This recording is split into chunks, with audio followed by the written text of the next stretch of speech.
राधे राधे दोस्तों। क्या आप जानते हैं इस मृत्यु लोक में एक ऐसी भी जगह है जहां साक्षात श्री कृष्ण और राधा आज भी रास रचाते हैं। एक ऐसी पावन भूमि जिसकी धूल को छूने के लिए देवी देवता भी तरसते हैं। जी हाँ, हम बात कर रहे हैं पावन नगरी वृंदावन की। आज के इस वीडियो में हम घर बैठे करेंगे वृंदावन की 14 किलोमीटर लंबी अलौकिक परिक्रमा। इस वीडियो के अंत तक आप सिर्फ वृंदावन को देखेंगे नहीं बल्कि उसकी भक्ति को महसूस करेंगे। अगर आप इस यात्रा में हमारे साथ चलना चाहते हैं तो कमेंट में तुरंत राधे राधे लिखिए। तो हमारी यात्रा इस्कॉन मंदिर से स्टार्ट होती है, जो आप देख पा रहे थे जहाँ पर दंडवती परिक्रमा करके लोग परिक्रमा स्टार्ट कर रहे थे। तो हमने इस्कॉन मंदिर से हमारी परिक्रमा स्टार्ट की है और अब हम चल रहे हैं परिक्रमा मार्ग, ये वृंदावन का परिक्रमा मार्ग। और सुबह सुबह का टाइम है तो सूरज की पहली किरण के साथ हमारी यात्रा की शुरुआत होती है परिक्रमा की। तो 14 किलोमीटर के अंदर में हम सिर्फ वृंदावन की उस भक्ति को महसूस करेंगे और उन गलियों को महसूस करेंगे जहाँ श्री कृष्ण भगवान खेला करते थे उनके बाल गोपाल के साथ। तो चलिए हमारे साथ और आनंद लीजिए इस यात्रा का। और अभी इस यात्रा जो रास्ते में हम चल रहे हैं, वो जो स्थान है आप जो देख पा रहे हैं वो टटिया स्थान के नाम से जाना जाता है। जैसा कि आप जो सामने देख पा रहे हैं जो पेड़ लगे हैं, ये टटिया स्थान है। और ये कहा जाता है कि टटिया स्थान वो स्थान है जहां आज भी कलयुग प्रवेश नहीं कर पाता, जहां आज भी रात में दिए जलाए जाती हैं, दिए की रोशनी किए जाती है। कोई भी आधुनिक तकनीक यहाँ पर प्रवेश नहीं करती। और यहाँ आज भी भोजन उसी तरह पकाया जाता है जहाँ पहले पकाया जाता था पुराने द्वापर युग में। तो आज भी ये वैसा ही ये दिव्य स्थान आपको देखने को मिल जाएगा इस परिक्रमा मार्ग में। ये वही स्थान है, ये पूरा का पूरा। और चलिए अब हम आगे चलते हैं और देखते हैं इस आनंदमय यात्रा में और क्या क्या स्थान पड़ते हैं। इस यात्रा में हम देखेंगे प्रेमानंद जी महाराज के दर्शन भी और श्री अनिरुद्ध आचार्य के आश्रम के भी दर्शन हम इस वीडियो में कर पाएंगे। और पावन यमुना मैया के दर्शन भी करेंगे। और आप देख पाओगे कि ये सामने कितने अच्छे स्ट्रक्चर बने हुए हैं जहाँ पर मटकी रखी हुई है और गोल आकार के घेरे में मटकी रखी हुई थी। और आगे परिक्रमा मार्ग में हमें बहुत सारे लोग देखने वाले हैं और अभी परिक्रमा मार्ग खाली पड़ा है। और जैसे जैसे समय बढ़ता जाएगा लोग भी यहाँ पर श्रद्धालु भी बढ़ते जाएंगे। और अभी हम पहुँच गए हैं जो इस्कॉन मंदिर की गौशाला है उसके पास। और ये आप दाहिने हाथ की ओर देख पाएंगे तो ये इस्कॉन मंदिर की गौशाला है। और बाईं हाथ की ओर देख पाएंगे तो बहुत सारे जो परिक्रमा मार्ग है उसमें साधु संत बैठे रहते हैं जो परिक्रमा यात्रा करते हैं और यहीं पर रहते हैं। और अब हम पहुंच गए हैं जो मदन मोहन मंदिर है, जो वृंदावन का सबसे पहला मंदिर भी कहा जाता है, केसी घाट और कालियादेह के पास में। और ये आप देख पाओगे कि ये कदम्ब का वृक्ष भी लगा है यहाँ पर। और इसी के पास लिखा है कि ये 600 साल पुराना 6000 साल पुराना अभी ये कदम्ब का वृक्ष अभी यहाँ पर हमें दर्शन करने को मिल जाते हैं। और जो मदन मोहन मंदिर है जो वृंदावन का सबसे पुराना मंदिर कहा जाता है, ये और पहला मंदिर भी कहा जाता है। तो उसी स्थान पर हम चल रहे हैं उसी परिक्रमा मार्ग में। और कालियादेह पे आप देख पाओगे कि जगह जगह पर घाट बने हुए हैं। और कालियादेह जहाँ पर कालियानाग का श्री कृष्ण भगवान ने मर्दन किया था, उसको सजा दी थी, ये वही स्थान माना जाता है। क्योंकि पहले जो यमुना मैया थी वो इस रोड के इसी स्थान तक बहती थी। तो अभी कुछ जो कालियादेह मंदिर है वो भी आपको यहीं पास में देखने को मिल जाएगा, उसके दर्शन भी। और यहाँ पर जो आकृति बनाई है बिल्कुल सेम वैसी की वैसी हमें देखने को मिल जाती है। उनके दर्शन कृष्ण भगवान के कालियानाग के ऊपर नृत्य करते हुए भी हमें दिख जाते हैं। और ये कालियादेह घाट है जो पुराने समय में बनाया था। और हम भ्रमर घाट पर पहुंच चुके हैं जो यमुना मैया के किनारे पर बना हुआ है और यहीं से अब यमुना मैया जी की आरती की जाती है। और केसी घाट, भ्रमर घाट, श्रृंगार घाट ये सब पास ही में लगभग 2 किलोमीटर के अंदर में। और यहाँ पर बहुत सारे पशु पक्षी भी हमें देखने को मिल जाते हैं। और वृंदावन की परिक्रमा वैसे तो 7 कोस यानी 14 किलोमीटर की है। पुराणों में कहा गया है कि वृंदावन का कण कण साक्षात श्री कृष्ण रूप है। यहाँ नंगे पैर चलने से जन्म जन्म के पाप धुल जाते हैं। परिक्रमा शुरू करने के कुछ नियम है, जो सबसे पहले किसी पवित्र कुंड या यमुना जी के जल से आचमन करें। माथे पर ब्रज की रज धूल का तिलक लगाएं। सबसे जरूरी बात, पूरी यात्रा में आपके मुख पर सिर्फ एक ही नाम होना चाहिए और वो है राधा नाम।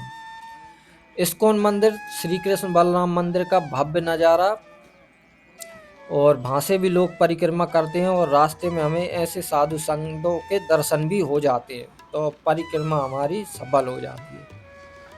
और चलिए हम थोड़ी आगे यात्रा हमारी लेकर चलते हैं और आनंद लीजिए मेरे साथ।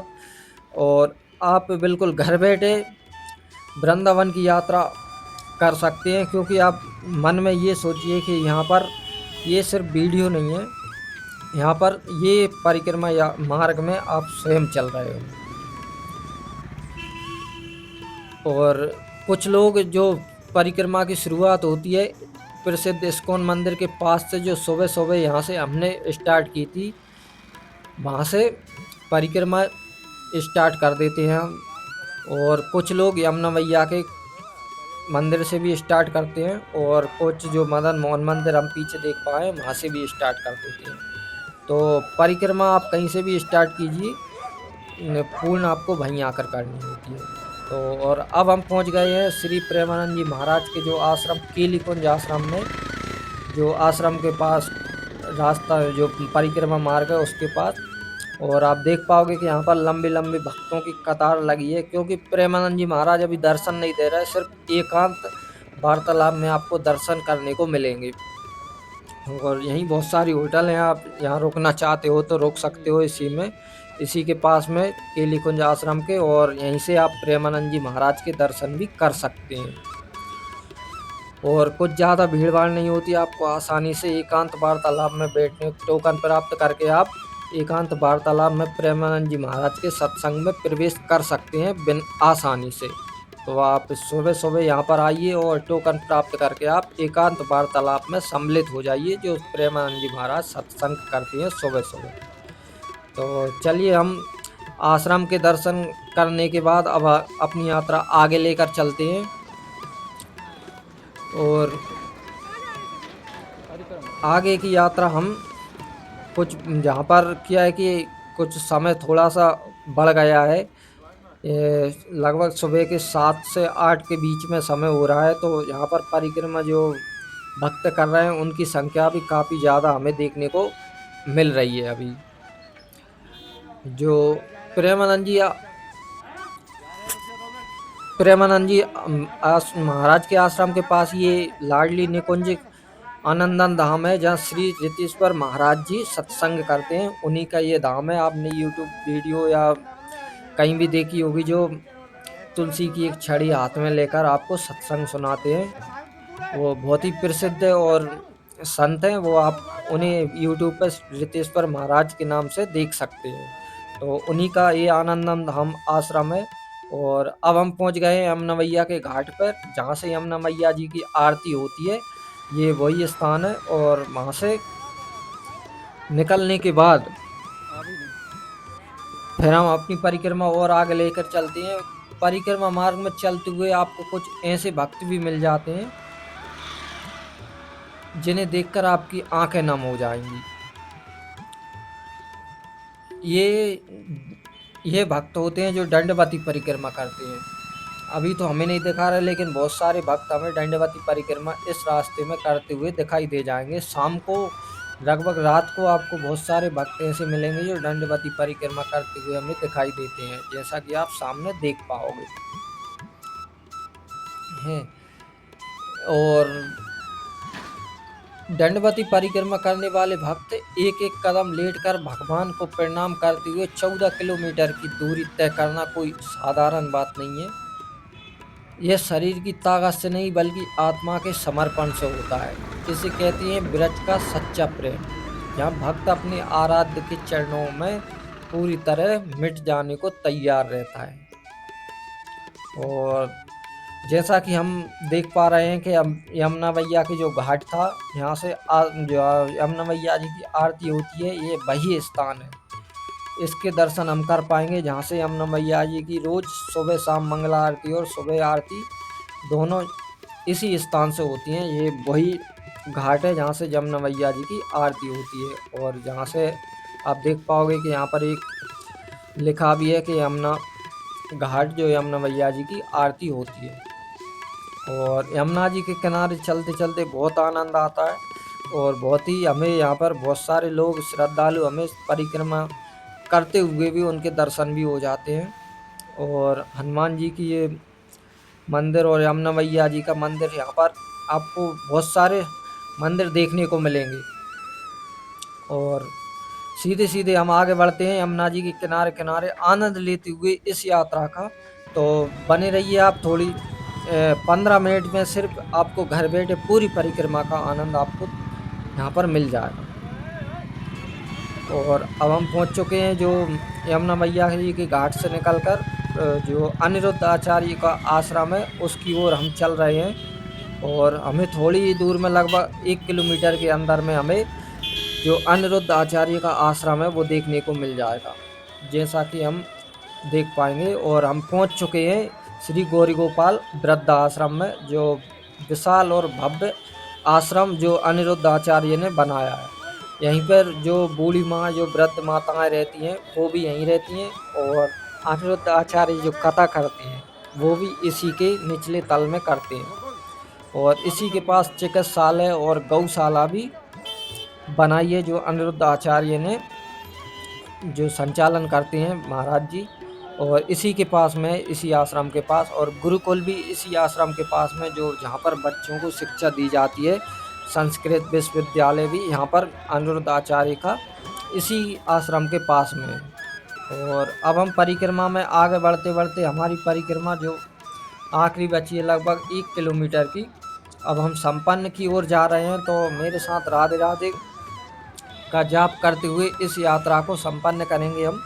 और अगर आप चैनल पर नए हो तो चैनल को कर लीजिए सब्सक्राइब, और ऐसी ब्रज की वीडियो आप देखना चाहते हैं तो कमेंट में ज़रूर बताएं, और अगली वीडियो कौन सी देखना चाहते हैं वो भी ज़रूर बताएं, तो हम अगली वीडियो उस स्थान को बना देंगे। और हमें सामने जो दिखाई देता है जो इंद्रेश जी महाराज का इंद्रेश जी महाराज हैं, उनका कुछ आश्रम या कुछ घर बना हुआ है, उनके दर्शन भी हमें इस यात्रा में हो जाते हैं। और यहाँ पर आप बहुत ही कम बजट में घूम सकते हैं और रह सकते हैं, क्योंकि यहाँ सिर्फ 100 रुपये से लेकर आपको 5000 तक के रूम मिल जाते हैं, जैसा आपका बजट हो वैसे यहाँ पर रुकने और ठहरने की व्यवस्था है। बहुत ही साधारण व्यवस्था, आपको उचित खाना पीना यहाँ पर उचित रेट में। और यहीं से हमने परिक्रमा स्टार्ट की थी, जो इस्कॉन मंदिर के पास में ये रास्ता गया है परिक्रमा मार्ग, यहीं से हमने स्टार्ट की थी। तो जैसे हमारी परिक्रमा पूर्ण हो चुकी है, और अगर आप वृंदावन आना चाहते हो तो कमेंट में ज़रूर बताएं। और राधे राधे।